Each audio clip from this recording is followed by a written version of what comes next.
विचार करा, युनायटेड किंगडमला किंवा युनायटेड किंगडम सारख्या बलाढ्य देशाला मागे टाकून भारत जगातील 5वी सर्वात मोठी अर्थव्यवस्था कसा बनला. पण एवढी मोठी अर्थव्यवस्था असूनही जागतिक बँक भारताला अजूनही निम्न मध्यम उत्पन्न, ज्याला लोअर मिडल इन्कम गटातच का ठेवते. भारतीय अर्थव्यवस्था आज जागतिक स्तरावर नेमकी कुठे उभी आहे. भारत जगातील 5वी सर्वात मोठी अर्थव्यवस्था कसा बनला आणि खरेदी शक्तीच्या बाबतीत पर्चेसिंग पॉवर प्रायोरिटी आपण म्हणजेच पीपीपीचा जर विचार केला तर थेट 3ऱ्या स्थानावर कसे पोहोचलो.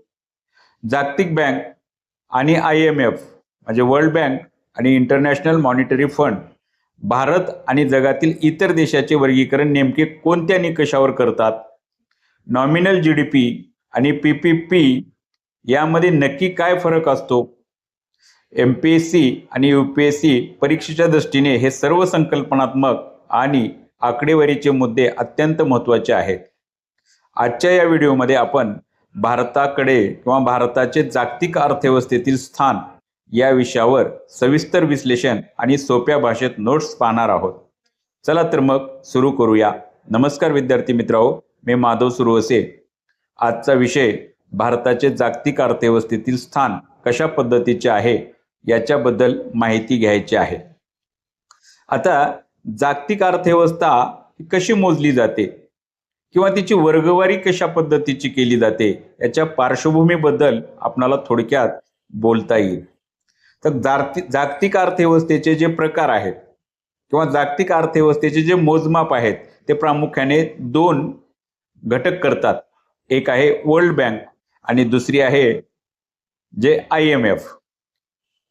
जागतिक बँक दरवर्षी जागतिक विकास अहवाल वर्ल्ड डेव्हलपमेंट रिपोर्ट, ज्याला WDR आपण म्हणतो, ते जाहीर करतात आणि हीच जागतिक बँक दरवर्षी 1 जुलै रोजी आपल्या आर्थिक वर्षाच्या सुरुवातीला जगातील विविध देशांचे उत्पन्न मोजते आणि त्याचे वर्गीकरण विविध गटामध्ये करते.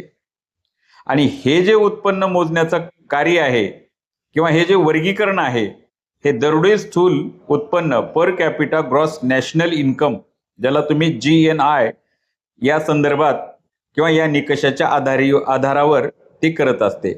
आता GNI म्हणजे नेमकं काय आहे याच्याबद्दल जर तुम्हाला माहिती नसेल तर यापूर्वी मी GNI बद्दल सविस्तर असा एक व्हिडिओ तयार केलेला आहे, तो तुम्ही पाहून घ्या. माझ्या प्लेलिस्टमध्ये तो व्हिडिओ आहे. हे झाले जागतिक बँकेच्या मोजमापानुसार. आता दुसरा जो मोजमाप आहे तो आहे IMFचा. पण IMFचा मोजमाप पाहण्यासाठी जे जागतिक बँकेकडून अर्थव्यवस्थेचे जे वर्गीकरण केले जातात ते कसे आहेत किंवा त्यांचे निकष कसे आहेत याचा विचार आपल्याला या ठिकाणी करायचा आहे. मग आता जागतिक बँकेकडनं एक इन्कम ग्रुप तयार केलेले आहेत, उत्पन्नाचे गट तयार केलेले आहेत आणि त्यानुसार त्या अर्थव्यवस्थेचं वर्गीकरण करण्यात आलेलं आहे. जागतिक बँकेने प्रामुख्याने 3 प्रकारामध्ये अर्थव्यवस्थेचं वर्गीकरण केलेलं आहे. एक आहे कमी उत्पन्न असणाऱ्या अर्थव्यवस्था, दुसरा आहे मध्यम उत्पन्न असणाऱ्या अर्थव्यवस्था आणि तिसरा आहे उच्च उत्पन्न असणाऱ्या अर्थव्यवस्था.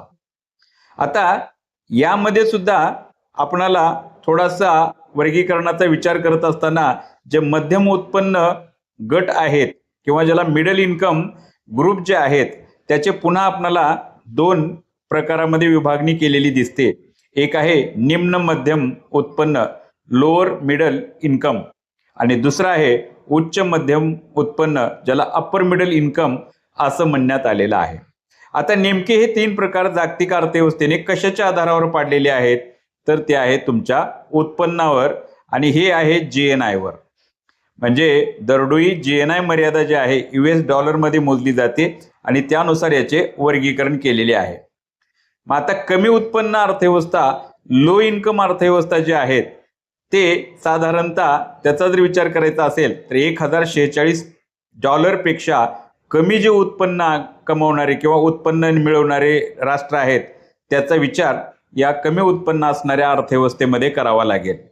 आता मध्यम उत्पन्न असणाऱ्या ज्या अर्थव्यवस्था आहेत, ज्याला मिडल इन्कम म्हणू आपण, ते 1046च्या पुढे आणि 12,695च्या दरम्यान ज्या अर्थव्यवस्था उत्पन्नामध्ये येतात त्याचा विचार करावा लागेल आणि हे उत्पन्न डॉलरमध्ये मोजण्यात येतं. म्हणजे 1046 अमेरिकन डॉलर ते 12,695 अमेरिकन डॉलर याच्यामध्ये जे अर्थव्यवस्था आहेत त्यांना आपल्याला मध्यम उत्पन्न असणाऱ्या अर्थव्यवस्था असं म्हणावं लागेल.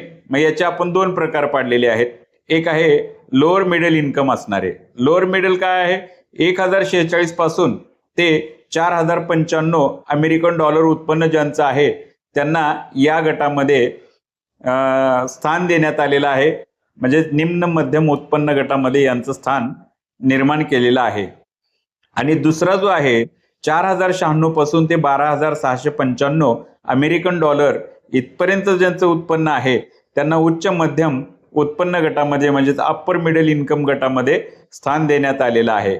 आणि तो तिसरा प्रकार आहे ज्याचं उच्च उत्पन्न अर्थव्यवस्था म्हणजे ज्यांचं हाय उत्पन्न आहे त्याचा जर विचार करायचा असेल तर 12,695 गटामध्ये स्थान देण्यात आलेलं आहे. आता विद्यार्थी मित्रहो, असं जरी असलं मग भारत कुठे आहे हो नेमका? कारण आजच्या आपल्या व्हिडिओचा विषयच आहे भारताचे जागतिक अर्थव्यवस्थेमध्ये स्थान काय आहे. तर भारताचे जागतिक अर्थव्यवस्थेमध्ये स्थान पाहत असताना भारताची गणना जागतिक बँकेकडनं कुठं केली जाते? तर लोअर मिडल इन्कम ग्रुप ज्याचं उत्पन्न आपल्याला 1046 ते 4,095 अमेरिकन डॉलर आहे या गटामध्ये प्रामुख्याने आपल्याला स्थान देण्यात आलेलं आहे. आता बघा, थोडासा बाजूला जाऊन विचार करूया. ज्याला जीडीपी, जे जीडीपी मोजण्याच्या पद्धती म्हणजे आपण जीडीपी पाहिलेली आहे, पुन्हा नंतर जीएनपी पाहिलेली आहे, एनएनपी पाहिलेली आहे. म्हणजे आपण उत्पन्न मोजण्याच्या सर्व प्रक्रियेचा अभ्यास केलेला आहे आणि या सर्वावर व्हिडिओ मी तयार केलेले आहे.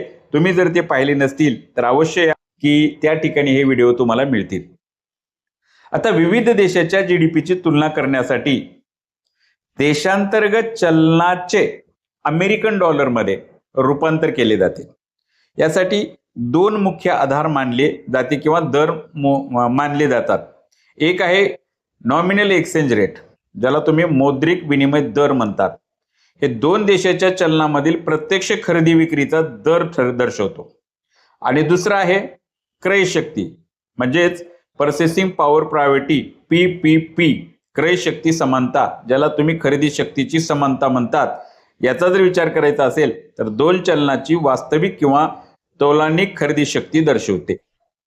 आता जीडीपीच्या क्रमवारीनुसार जर विचार केला तर मग कोणते देश आघाडीवर आहेत? तो जीडीपी मध्ये आपण पहिल्या प्रकाराचा विचार करू. मौद्रिक दरानुसार नॉमिनल जीडीपी नुसार कोणते देश रँकिंग मध्ये आहेत याचा विचार आपल्याला या ठिकाणी करावा लागेल. त्यासाठी आपल्याला 2022चा अहवाल विचारात घ्यावा लागेल. आणि या अहवालामध्ये जे जीडीपीचे आकडे देण्यात आलेले आहेत ते 2021 या वर्षातले आहेत. मग आता अहवाल 2022 नुसार जर विचार करायचा झाला तर जगामध्ये सर्वात मोठी अर्थव्यवस्था होती ते म्हणजे USA अमेरिकेची. 22.996 ट्रिलियन्स अमेरिकन डॉलर्स एवढी उत्पन्न असलेली ही अर्थव्यवस्था होती. आणि त्यानंतर मग चीनचा उल्लेख करावा लागेल आपल्याला, जो की 17.734 ट्रिलियन्स अमेरिकन डॉलर एवढा विस्तार होता. आणि मग 3 नंबरला जर विचार करायचा झाला तर आपल्याला जपानकडे पाहावं लागेल. जपानच्या अर्थव्यवस्थेचा विचार करत असताना 4.223 अमेरिकन डॉलर ट्रिलियन मध्ये हे आकडे सांगण्यात आलेले आहेत. तर जपान 3 नंबरला होता आणि जर्मनी मात्र 4 नंबरला असलेला आपल्याला पाहावा लागेल, जो की 4.223 ट्रिलियन्स अमेरिकन डॉलर्स एवढी जर्मनीची अर्थव्यवस्था मोठी होती. आणि मग 5व्या नंबरला ज्याला युनायटेड किंगडम म्हणू आपण, UK, याचा विचार करावा लागेल. 3.186 ट्रिलियन्स डॉलर एवढी मोठी अर्थव्यवस्था होती. आणि जगामध्ये मौद्रिक दरानुसार जर 6व्या क्रमांकाचा देश जर कोणी पाहायचा असेल तर तो भारत होता. भारताचा 3.173 ट्रिलियन्स अमेरिकन डॉलर एवढा विस्तार होता. म्हणजे 2022च्या अहवालामध्ये भारत जगातली 6वी मोठी अर्थव्यवस्था होती असं आपल्याला म्हणता येईल. मग 2023च्या अहवालाचा जर विचार करू म्हणजे त्याच्या पुढच्या वर्षीचा जर विचार करायचा झाला तर या ठिकाणी एक बदल झालाय पहा. जे 5 नंबरला युनायटेड किंगडम होतं त्याला आपण भारताने काय केलेलं आहे, आता मागं टाकलेलं आहे आणि 5व्या क्रमांकावर भारत गेला आणि 6व्या क्रमांकावर युनायटेड किंगडम या ठिकाणी आलेला आहे. मग आता हे कसं आलं याचा विचार 2023चा विचार करत असताना आपल्याला पुन्हा त्या आकड्याकडे लक्ष द्यावं लागेल आणि त्यामध्ये जर लक्ष देत असताना आपल्याला विचार करता येईल की USA नंबर 1ला आहे. म्हणजे पूर्वी USA आणि चीन हे दोन्ही 1 नंबरला होते. USA मध्ये $25.46 ट्रिलियन, चीनमध्ये $17.96 ट्रिलियन, अमेरिकेमध्ये 4.23 माफ करा जपानमध्ये $4.23 ट्रिलियन, जर्मनीमध्ये $4.07 ट्रिलियन. म्हणजे प्रत्येक राष्ट्राच्या उत्पन्नामध्ये फरक पडलेला म्हणजे वाढ झालेली आपल्याला दिसेल. पण भारताकडे आपल्याला या ठिकाणी विशेष लक्ष द्यावं लागेल. भारताची 2022 मध्ये 3.173% म्हणजे ती $1.373 ट्रिलियन असलेली आता या ठिकाणी मात्र वाढलेली आहे. $3.38 ट्रिलियन म्हणजे 5व्या क्रमांकावर हा भारत गेलेला आहे असं आपल्याला या ठिकाणी विचार करता येईल. हे जे वर्गीकरण पाहिलं आपण ते मौद्रिक दरानुसार आहे. नॉमिनल जीडीपीच्या रँकिंगनुसार भारत जगातली 5वी अर्थव्यवस्था बनलेली आहे. जे आपण व्हिडिओला टायटल टाकलेलं होतं की भारताच्या अर्थव्यवस्थेचे जगामधले स्थान काय आहे, तर मौद्रिक दरानुसार म्हणजे जीडीपीच्या दरानुसार भारत जगातली सर्वात मोठी 6वी अर्थव्यवस्था आणि 2023 पासून मात्र 5वी अर्थव्यवस्था आहे असं आपल्याला या ठिकाणी पाहता येईल.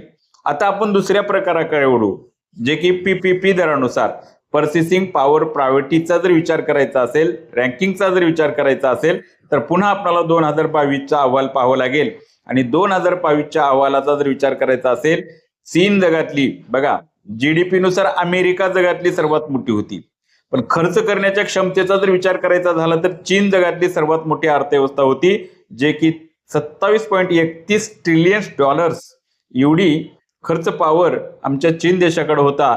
2 नंबरला USA म्हणजे जिथं USA फास्टला 1 नंबरला होता आता USA 2 नंबरला आहे. आणि सगळ्यात आश्चर्याची बाब विद्यार्थी मित्र ही आहे की भारत या ठिकाणी 3ऱ्या क्रमांकाला आहे. उत्पन्नामध्ये 5व्या क्रमांकाची अर्थव्यवस्था असली तर खर्च करण्याच्या बाबतीमध्ये भारत 3ऱ्या क्रमांकाची अर्थव्यवस्था आहे आणि ते $10.22 ट्रिलियन 3रा क्रमांक भारताचा लागतो आणि त्यानंतर मग जपानचा लागेल. $5.40 ट्रिलियन एवढा खर्च जपानकडने केला जातो. म्हणजे 2022च्या अहवालामध्ये भारत 3ऱ्या क्रमांकाचा देश होता असं आपल्याला या ठिकाणी विचार करता येईल. म्हणजे खर्चाच्या दरानुसार भारत जगातली सगळ्यात 3री मोठी अर्थव्यवस्था होती असं म्हणावं लागेल. मग आता पुढचा अहवाल बघू 2023चा. 23ला सुद्धा जर विचार करायचा झालं तर चीन क्रमांक 1ला होता, अमेरिका क्रमांक 2ला होता आणि भारत क्रमांक 3लाच होता.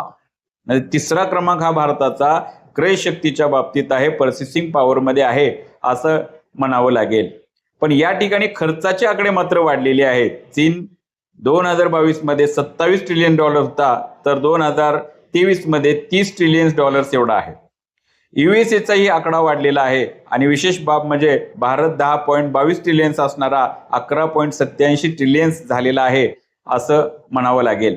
म्हणजे 2023च्या अहवालामध्ये नंबर 1ला चीन, नंबर 2ला अमेरिका, नंबर 3ला भारत, नंबर 4ला जपान आणि नंबर 5ला रशिया अशा पद्धतीची क्रमवारी आपणाला पाहता येईल. आता बघा विद्यार्थी मित्रांनो, वरील जे आकडे आहेत या आकड्याचा जर परीक्षेच्या दृष्टिकोनातून जर विचार करायचा असला तर आपल्याला काही महत्त्वाचे निष्कर्ष काढता येतील, ज्याला मौद्रिक नॉमिनल जीडीपी नुसार भारत जगातील 5वी सर्वात मोठी अर्थव्यवस्था आहे असं म्हणावं लागेल. कारण युनायटेड किंगडमला आपण मागं टाकलेला आहे आणि त्यांचा क्रमांक जो 5वा होता तो 5वा क्रमांक आम्ही पटकावलेला आहे. म्हणजे उत्पन्नामध्ये आम्ही जगातली 5वी सर्वात मोठी अर्थव्यवस्था आहोत असं म्हणता येईल. त्याचबरोबर क्रयशक्तीच्या समानतेनुसार म्हणजे खर्च करण्याच्या क्षमतेनुसार जर बघायचं असला पीपीपी नुसार तर भारत जगातला 3रा सर्वात मोठा देश आहे.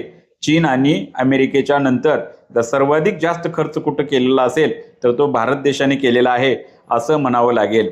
त्याचबरोबर जागतिक बँकेच्या वर्गीकरणानुसार भारत निम्न मध्यम उत्पन्न गटात, ज्याला लोअर मिडल इन्कम ग्रुप आपण म्हणतो, तर त्यामध्ये मोडण्यात आलेला आहे आणि वरचेवरच भारताचा खर्चही वाढेल आणि त्या बदल्यात उत्पन्न वाढेल अशी आशा करायला काही हरकत नाही. तर विद्यार्थी मित्रांनो, आज आपण भारताचे जागतिक अर्थव्यवस्थेतील स्थान, GDPचे प्रकार आणि जागतिक बँकेचे वर्गीकरण अगदी सविस्तर समजून घेतलेले आहे. आजचा तुमच्यासाठी एक माझा प्रश्न आहे. जागतिक बँकेच्या वर्ल्ड डेव्हलपमेंट रिपोर्टनुसार भारताचा समावेश कोणत्या उत्पन्न गटात होतो? तुमचे उत्तर मला खाली कॉमेंट बॉक्समध्ये नक्की सांगा. जर तुम्हाला या नोट्स आणि हे विश्लेषण आवडले असेल तर व्हिडिओला लाईक करा आणि MPSC आणि UPSCची तयारी करणाऱ्या तुमच्या इतर मित्राबरोबर शेअर करा. अशाच महत्त्वाच्या विषयावरील सोप्या भाषेतील लेक्चरसाठी माधव सुरवसे या चॅनेलला YouTube चॅनेलला सबस्क्राईब करा आणि बेल आयकॉन दाबायला विसरू नका. पुन्हा भेटूया पुढच्या एका नवीन आणि महत्त्वाच्या विषयासह. तोपर्यंत अभ्यास करत राहा.